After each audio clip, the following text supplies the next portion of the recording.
2007 সালে উমরা হজ করার নিয়ত করেছিলাম।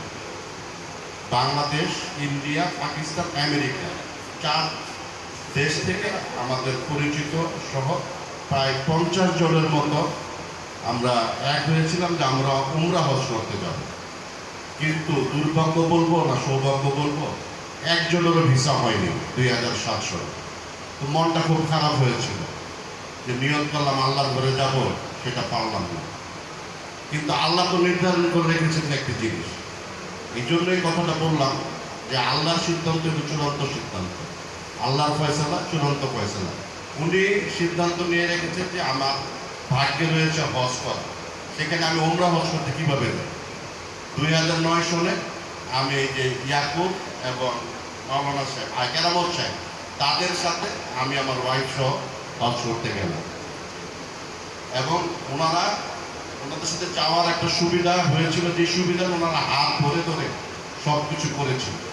তারপরে নিজে আমি এখন মোয়াল্লেম হয়ে গেছি, মানে যেটা শিখেছি ওনাদের কাছ থেকে এখন আর মোয়াল্লেমের প্রয়োজন নেই। হ্যাঁ, এটা সম্ভব হয়েছে কেন?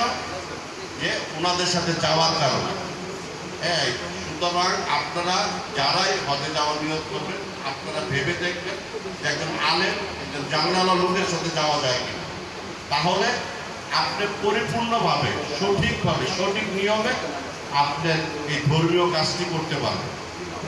আমি আশা করছি নিশ্চয়ই এরা টঙ্গীর সন্তান, এবং টঙ্গীতে তারা দীর্ঘদিন যাবৎ এই সেবামূলক, আমি এটাকে ব্যবসা বলবো না, আমি এটাকে বলবো একটা সেবামূলক কাজ। হজের যে সহযোগিতা তারা করেন, এটা একটা সেবা, মানব সেবা। পৃথিবীতে মানব সেবার উপরে কোনো কিছু নেই, মানব সেবাটাই হোক আমাদের পরম ধর্ম। আমি এই এয়ার ট্রাভেলসের অত্যন্ত সাফল্য কামনা করছি, সেই সাথে আপনাদের সকলের সফলতা কামনা করছি। যেহেতু আমরা রাজনৈতিক নেতৃবৃন্দ, এখানে সুযোগ হয়েছে কথা বলা, সেটা নিজের কথাও কিছু বলতে হয়, নাইলে এটা পরিপূর্ণ থাকে না। আগামীতে যেই নির্বাচন হবে, জাতীয় সংসদ নির্বাচন, দল যদি আমাকে মনোনয়ন দেয়, আমি বিএনপি থেকে নির্বাচন করার আশা পোষণ করেছি। দল যদি আমাকে মনোনয়ন দেয়, আমি নির্বাচন করব। আপনাদের সকলের সহযোগিতা চাই, আপনাদের সকলের দোয়া চাই, এবং আপনাদের মাধ্যমে আপনাদের পরিবারের কাছে আমার সালামটি পৌঁছে দিবেন।